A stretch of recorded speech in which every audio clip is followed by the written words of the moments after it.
నమస్తే, welcome to India news. Jaganmohan రెడ్డికి కేసుల భయం పట్టుకుందా? అందుకే అడగకుండానే బీజేపీకి బయట నుంచి తన మద్దతు ఇస్తానని లేఖ రాశారా అంటే అవుననే సమాధానం వినిపిస్తోంది. స్పీకర్ ఎన్నిక జరిగిన నేపథ్యంలో నా మద్దతు అలాగే ఉంటుంది అని చెప్పి జగన్మోహన్ రెడ్డి అయితే లేఖ రాశారు అంటున్నారు. మరి అడగకుండానే ఇలా బీజేపీ ప్రసన్నం కోసం పాటలు పడ్డాన్ని ఎలా చూడొచ్చు? మరి బీజేపీ కరుణిస్తుందా? ముందు అసలు ఈ కేసుల విషయంలో జగన్మోహన్ రెడ్డి ఫ్యూచర్ ఏంటి? ఇలాంటి విషయాలన్నీ కూడా తెలుసుకునే ప్రయత్నం చేద్దాం. మనతో ఉన్నారు సీనియర్ పొలిటికల్ అనలిస్ట్ ప్రసాద్ కానమల్లి గారు. నమస్కారం సార్. నమస్తే అమ్మా. సార్, జగన్మోహన్ రెడ్డి గతంలో అంటే అధికారంలో ఉన్నప్పుడు బీజేపీకి నా మద్దతు ఉంటుంది, అంశాల వారీగా ఉంటుంది అని చెప్పారు. కానీ ఇప్పుడు పార్టీ ఓడిపోయింది, కూటమి కూడా మరి బీజేపీ, టీడీపీ, జనసేన కలిసి కూటమిగా ఉన్నాయి. ఇప్పుడు మరి జగన్ అవసరం బీజేపీకి లేదు. అసలు మీరు నాకు సపోర్ట్ చేయండి అని చెప్పి కూడా బీజేపీ అడగలేదు. గతంలో మనం చూసాం, విజయసాయిరెడ్డి ఢిల్లీలో ప్రెస్ మీట్ పెట్టి మా అవసరం మీకు ఉంటుంది అని చెప్పి బీజేపీని బెదిరించే ప్రయత్నం కూడా చేశారు. కానీ ఇప్పుడు చూస్తే జగన్మోహన్ రెడ్డి స్పీకర్ ఎన్నిక ఉన్న నేపథ్యంలో బీజేపీకి లేఖ రాశారు అంటున్నారు. నా మద్దతు ఇస్తాను మీకు, అంశాల వారీగా కూడా కాదు అని చెప్పి రాశారు అంటున్నారు. అసలు ఏంటి సార్, ఎలా చూడొచ్చు? ఎందుకు జగన్మోహన్ రెడ్డి ఇంతలా భయపడుతున్నారు అంటే? ఇప్పుడు ఏం లేదమ్మా, అధికారంలో ఉన్నప్పుడు కూడా మీరు చూశారు. అధికారంలో ఉన్నప్పుడు కూడా అతను ఎన్నెన్ని వాగ్దానాలు చేశాడు. ప్రత్యేక హోదా తీసుకొస్తాను, నాకు సపోర్ట్ ఇవ్వండి అన్నాడు.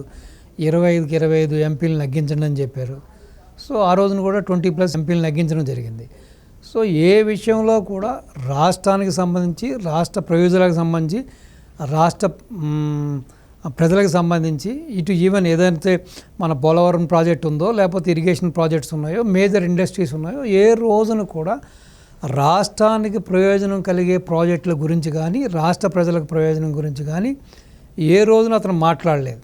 సపోజ్ ఎంపీలు ఎవరైనా ఒక ఏదైనా విషయాన్ని లేవనెత్తి ఇలా మాట్లాడదలుచుకున్నాం, ఇలా డిమాండ్ చేయదలుచుకున్నాం కూడా, ఒరే నాయన మీకు నమస్కారం రా, మీరు ఇటువంటివన్నీ లేవనెత్తి ఆ మోడీకి, అమిత్ షాకి కోపం తెప్పించొద్దు, ఇమీడియట్గా నా బెయిల్ రద్దు చేసి నన్ను లోపలేస్తారా స్వామి, నాకున్న ఈడీ, సిబిఐ కేసులు చూస్తే వీలైనంత వరకు మనం వాళ్ళు ఏం చెప్పినా సరే దానికి దాసోహం అని, ఏం చెప్పినా సరే వాళ్ళకి సాష్టాంగ నమస్కారం చేసి, వాళ్ళు ఎక్కడ సంతకం పెట్టమంటే అక్కడ సంతకం పెడదాం, ఎక్కడ ఏ బిల్లుకి సపోర్ట్ ఇవ్వమంటే సపోర్ట్. అదేవిధంగా ఈ 5 ఏళ్ళు ఆ విధంగానే చేశాడు, మనం చూసాం కదా.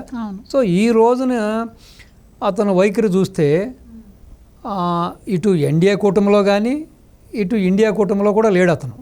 అయినా సరే ఈ విధంగా లెటర్ రాసి అంచెల వారీగా సపోర్ట్ చేస్తాను, మీకు ఎప్పుడు కావాలితే అప్పుడు సపోర్ట్ చేస్తాను, జీ ఉషూర్ అంటున్నాడంటే దానికి కేవలం తన మీద ఉన్న కేసులు ప్లస్ అదేవిధంగా ఈ రోజున ఆంధ్ర రాష్ట్రంలో అతను చేసిన అవినీతి, అక్రమాలు ఇవన్నీ కూడా రేపొద్దున ఎక్కడ ఇబ్బంది అవుతుందో అని చెప్పి ఇప్పటికి కూడా కేంద్రంలో ఉన్న ఆ యొక్క అగ్రనాయకత్వాన్ని, ఏదైతే బీజేపీ అగ్రనాయకత్వాన్ని ప్రసన్నం చేసుకోవడానికి అతను పాడుతున్న పాటలు.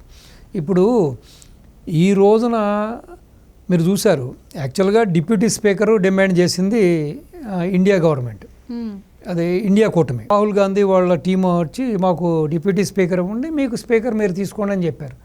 దానికి వీళ్ళు ఒప్పుకోలేదు. ఎవరైతే ఇండియా కూటమి ఉందో వీళ్ళు ఒప్పుకోలేదు. సో ముందు ఈ ప్రక్రియ అయిన తర్వాత దాని గురించి ఆలోచిద్దామంటే కాదు ఇప్పుడే మీరు అనౌన్స్ చేయాలని చెప్పి వీళ్ళు పట్టుబట్టారు. సో దానివల్ల ఏమైంది, స్పీకర్కి పోటీకి అనివార్యమైంది. సో వాళ్ళ తరపు నుంచి సురేష్ అనే వ్యక్తిని కూడా వాళ్ళు నిలబెట్టడం జరిగింది. సో ఎనీవో ఫైనల్గా ఓం బిర్లా నగ్గడం జరిగింది.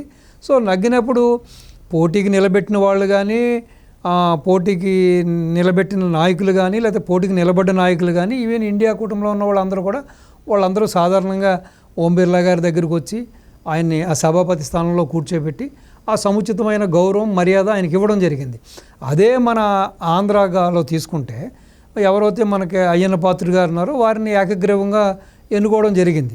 ఏదైతే మన కూటమి సభ్యులు ఉన్నారో వీళ్ళంతా ఎన్నుకోవడం జరిగింది.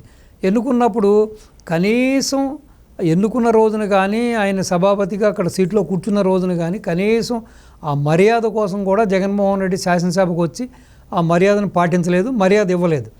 పైపెచ్చు బెదిరిస్తూ లేఖలు రాస్తున్నాడు, నాకు ప్రత్యేక హోదా ఎందుకు ఇవ్వరు, నాకు మీరు ఇలా నాకు ఏంది అని చెప్పి. ఇది కనీసం ఆ 10% లేకపోయినా సరే, కనీసం ఆ మ్యాజిక్ ఫిగర్ 17 to 18 మెంబర్స్ లేకపోయినా సరే, ఆ 11 మెంబర్లను పెట్టుకుని ఎదురు ఒక బెదిరింపు ధోరణితో లెటర్లు రాయడం. సో ఇది పరాకాష్ట. ఎందుకంటే అతను వ్యవహార శైలి ఎలా ఉందంటే వీళ్ళందరూ చెప్తూ ఉంటారు అదేదో పెద్ద పులివాడు సింహం అని చెబుతూ ఉంటారు.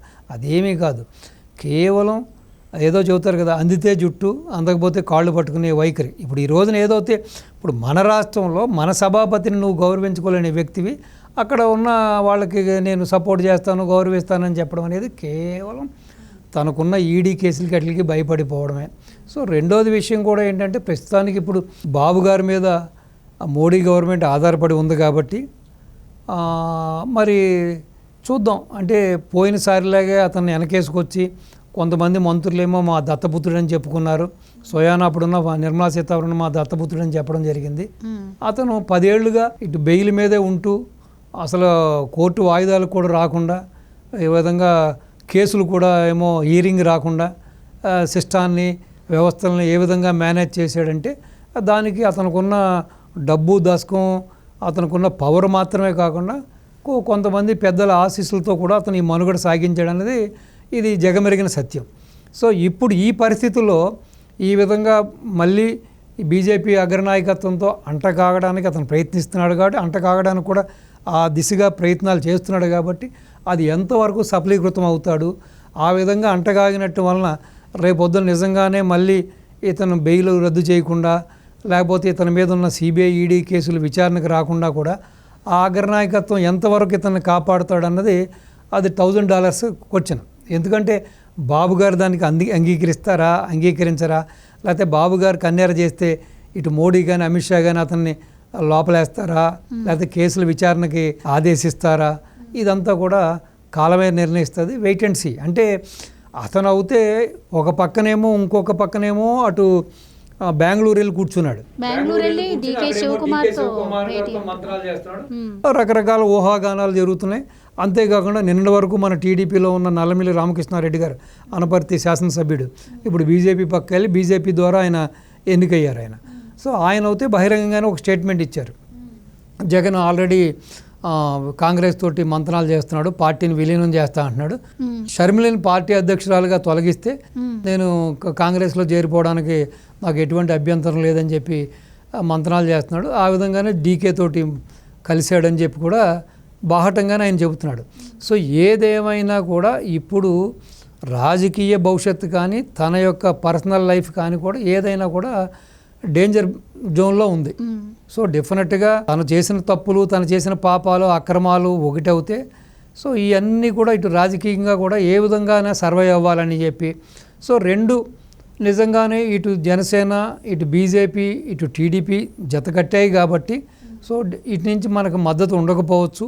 ఎందుకంటే ప్రస్తుతానికి జనసేన టీడీపీ కూటమి మీద ఆధారపడి ఉంది కాబట్టి బీజేపీ గవర్నమెంట్ డెఫినెట్గా బాబు గారికే ఫేవరిజంగా ఉంటుంది కాబట్టి సో మనం హైదరాబాద్లో ఉంటే ఇటు రేవంత్ రెడ్డి తోటి థ్రెట్ ఉంది మనకి, అక్కడ ఆంధ్రాలో ఉంటేనేమో ఒక లోకేష్ బాబుతో థ్రెట్ ఉంది. ఈ కేసులు గీసులు అన్నీ కూడా అన్నీ కెలుగుతారు కాబట్టి ఏదో విధంగా షెల్టర్ తీసుకోవాలి, ఏదో ఎవరు పక్షానన్నా చేరి మళ్ళీ మన మనుగడకి ముప్పు రాకుండా తను కాపాడుకోవడం చేస్తున్నాం. ఇవన్నీ కుట్ల యత్నాలే. సో అంటే ఇప్పుడు ఇండియా కూటమికి కూడా మంచి మెజార్టీ సీట్స్ వచ్చినాయి కాబట్టి వాళ్ళు కూడా రేపొద్దున పార్లమెంట్లో కూడా ధీటుగానే ఎదుర్కొంటారు ఎవరిని, బీజేపీని. సో బీజేపీకి పోయినసారి గతంలాగా లాస్ట్ 2 టైమ్స్లో లాగా అంత వాళ్ళ ఇష్టానుసారం ప్రతిదీ చేసుకుంటూ పోవడం, బిల్స్ పాస్ చేసుకునే అవకాశం ఈసారి కూడా లేదు. అండ్ ఇంకోటి సార్, మరి ఆంధ్రప్రదేశ్లో కాంగ్రెస్ పార్టీ అసలు నామరూపాలు లేకుండా పోయింది. సో మరి వైఎస్ఆర్సీపీని విలీనం చేస్తే అసలు వైఎస్ఆర్సీపీకి ఉన్న కొంచెం ఇది కూడా పోతుంది అని కూడా వార్తలు వస్తున్నాయి సార్. అసలు ఎంతవరకు ఉపయోగం అంటారు ఆ రెండు పార్టీలు? అంటే యాక్చువల్గా చెప్పాలంటే కాస్తో కోస్తో ఓటు బ్యాంక్ లేకపోయినా ఇప్పటికీ కాంగ్రెస్ మీద కొంతమంది అభిమానులు ఉన్నారు. కాంగ్రెస్ అంటే కొంచెం వాళ్ళకు కొంచెం ఒక క్యాడర్ కూడా ఉంది. So majority cadre Rajasekhara Reddy కొడుకు కాబట్టి అంతా కూడా ఇటు వైసీపీ వాళ్ళకు రావడం జరిగింది. ఇతను ఆల్రెడీ ప్రజలు ఏ విధంగా చీకొట్టారు, ఏ విధమైన రిజల్ట్ వచ్చిందో మనం చూసాం. ఇతను ఇప్పుడు ఏదో మన సామెత చెప్పినట్టుగా ఆకెళ్ళి ముళ్ళు మీద పడ్డాను, ముళ్ళెళ్ళి ఆకు మీద పడ్డా కూడా ఆకే డ్యామేజ్ అనే సందర్భంగా ఇతను ఇప్పుడు తను కాపాడుకోవడం కోసం తన యొక్క ఉనికిని కాపాడుకోవడం కోసం ఈ విధమైన ప్రయత్నాలు చేస్తున్నాడు. ఈ విధంగా కాంగ్రెస్లో కలిస్తే ఇంత పెద్ద అవినీతిపరుడు, ఇన్ని కేసులు ఉన్నవాడిని కాంగ్రెస్ కలుపుకుంటే కూడా కాస్తో కోస్తో కాంగ్రెస్ ఆల్మోస్ట్ అధికారానికి చేరువు దగ్గరలో వచ్చి ఆగిపోయింది. సో దేశవ్యాప్తంగా కూడా కాంగ్రెస్కి కొంత మొమెంటం స్టార్ట్ అయింది. మళ్ళీ ఇటువంటి దుర్మార్గుణ్ణి, ఇటువంటి ఇన్ని అక్రమ కేసుల్లో నిందితుడిగా ఉన్నవాడిని చేర్చుకుంటే కాంగ్రెస్కు ఉన్న క్రెడిబిలిటీ కూడా పోతుంది. దేశవ్యాప్తంగా కూడా అది ఒక డెంట్ కింద కూడా మారవచ్చు, అదొక మచ్చ కింద మారవచ్చు. ఆ దిశగా ఆలోచిస్తే కాంగ్రెస్ నిజంగానే దానికి ఒప్పుకుంటుందా, కాంగ్రెస్ కలుపుకుంటుందా, లేకపోతే కాంగ్రెస్ రావడానికి వీళ్ళకి ఇతనికి పర్మిషన్ ఇస్తుందా అన్నది కూడా అది కూడా ఆలోచించవలసిన విషయమే. కాస్తో కోస్తో సానుభూతి పవనాలు వేయి దేశవ్యాప్తంగా కూడా కాంగ్రెస్ బాగా పుంజుకుంది. అసలు ఎవరు ఊహించిన విధంగా కూడా పుంజుకుంది కాంగ్రెస్. ఆల్మోస్ట్ అధికారానికి చాలా చేరువుగా వచ్చింది. ఇంకా కొంచెం వాళ్ళకున్న ఐడియాలజీ, వాళ్ళకున్న మెథడాలజీ, ఆ సరి అయిన నాయకత్వ పటిమ లేకపోవడం వల్ల వచ్చిన అవకాశాన్ని చేజార్చుకున్నారు. కానీ లేకపోతే అసలు డెఫినెట్గా ఈసారి కాంగ్రెస్సే అధికారంలో రావాలి. ఇప్పుడు సిద్ధరామయ్య గారు ఆయన చేసిన కొన్ని తొగ్గులక పనుల వల్ల అధికారంలోకి వచ్చిన అతి కొద్ది సమయంలోనే ఆల్మోస్ట్ 50% ఎంపీ సీట్లు అక్కడ పోగొట్టుకున్నారు. అదేవిధంగా ఇక్కడ తెలంగాణలో కూడా బీజేపీ గణనీయంగా పుంజుకుంది. అసలు సౌత్లో బీజేపీకి అంత పెద్ద ప్రాధాన్యత లేదన్న టైంలో ఇక్కడ పుంజుకోవడం జరిగింది. వాళ్ళు కూడా 8 సీట్లు గెలుచుకోవడం జరిగింది. ఆల్మోస్ట్ ఈసారి చూస్తే ఇటు ఆంధ్ర కానీ, ఇటు కర్ణాటక కానీ, ఇటు తెలంగాణలో తీసుకుంటే ఆల్మోస్ట్ ఒక విధంగా ఈసారి సౌత్ కాపాడినట్టుగా అయింది బీజేపీని. సో కాబట్టి ఇటువంటి పరిస్థితుల్లో కాంగ్రెస్ చూసి ఇటువంటి తప్పిదం చేస్తుందా, అతను చేర్చుకుంటుందా, అతను ఎంటర్టైన్ చేస్తారా అన్నది కూడా మనం ఆలోచించవలసింది. ఏదేమైనా కానీ జగన్మోహన్ రెడ్డి యొక్క భవిష్యత్తు భవిత కూడా అడకత్తెరలో పోకచెక్కలా తయారైంది. అతనికి ఇప్పుడు అగమ్య గోచరంగా ఉంది. ఏం చేయాలో తెలియని పరిస్థితి. ఎప్పుడు ఏం చేస్తారో తెలియదు. ఎప్పుడు సెంట్రల్ కేసులు రీఓపెన్ చేస్తుందా, ఎప్పుడు మళ్ళీ సిబిఐడి కేసులు ఓపెన్ అవుతాయా, ఎప్పుడు బెయిల్ రద్దు అవుతుందా, లేకపోతే ఆంధ్రాలో ఇంత అవినీతి జరిగింది కాబట్టి, ఇన్ని అక్రమాలు జరిగినాయి కాబట్టి, ఇంత అవుట్ ఆఫ్ ద వే ఇన్ని పనులు చేశారు కాబట్టి, ఇక్కడ ఆల్మోస్ట్ ఇప్పుడు చూస్తే మీరు ఒక 7 అంశాల మీద, ఇటు అమరావతి కానీ, ఇటు పోలవరం కానీ, ఇటు విద్యుత్ శాఖలో జరిగిన అవినీతి కానీ, ఇటు రకరకాలుగా ఒక 7 అంశాల మీద ఇప్పుడు టీడీపీ గవర్నమెంట్ శ్వేతపత్రం రిలీజ్ చేస్తుంది. శ్వేతపత్రం అంటే ఈజ్ నథింగ్ బట్ అతని అవినీతిని ఎండగట్టడం, అతని అవినీతిని బహిర్గతం చేయడమే. సో ప్రజల్లోకి ఇగో పలానా ఈ డిపార్ట్మెంట్లో ఇంత తినేశాడు, ఇగో ఈ శాఖలో ఇంత అవినీతి జరిగింది అని చెప్పి చేయడమే. కాబట్టి ఇటువంటి పరిస్థితుల్లో అతను డెఫినెట్గా దోషిగా పరిగణించబడతాడు. డెఫినెట్గా జ్యుడిషియల్గా కూడా అతను కన్విక్ట్ అవుతాడు. ఇటువంటి పరిస్థితుల్లో కాంగ్రెస్ చూసి వాళ్ళకి ఇప్పుడే కాస్త మొమెంటం స్టార్ట్ అయింది. వాళ్ళకి కొంచెం పాజిటివ్ రిజల్ట్ వస్తున్న సమయంలో మళ్ళీ ఇటువంటి అతిపెద్ద అవినీతిపరుడు, దేశంలోనే ఇంత పెద్ద అవినీతిపరుడు లేడు, ఇన్ని కేసులోని నాయకుడు ఎవడో లేడు. మరి ఇటువంటి టైంలో ఇటువంటి తప్పిదం చేస్తుందా కాంగ్రెస్ అధిష్టానం అన్నది కూడా మనం వేచి చూడవాలి. ఏదేమైనా తన మనుగడ కోసం ఈ రోజున తాడేపల్లి కొంపను వదిలేశాడు, ఇక్కడ లోటస్ పాండ్ను వదిలేశాడు, ప్రస్తుతానికి కర్ణాటకలో కాపురం పెట్టాడు. సో తర్వాత కర్ణాటక నుంచి కూడా కాంగ్రెస్ నుంచి కూడా సానుకూలంగా రాకపోతే ఇంకెక్కడికి మారుతాడో, ఇప్పుడు పిల్లి ఏదో ఇళ్ళు మార్చినట్టుగా అసలు దేశంలో ఉంటాడా లేకపోతే దేశం వదిలిపెట్టి వెళ్ళిపోతాడా అన్నది కూడా మనం చూడవలసిన విషయం అమ్మా. Thank you. నమస్తే అమ్మా.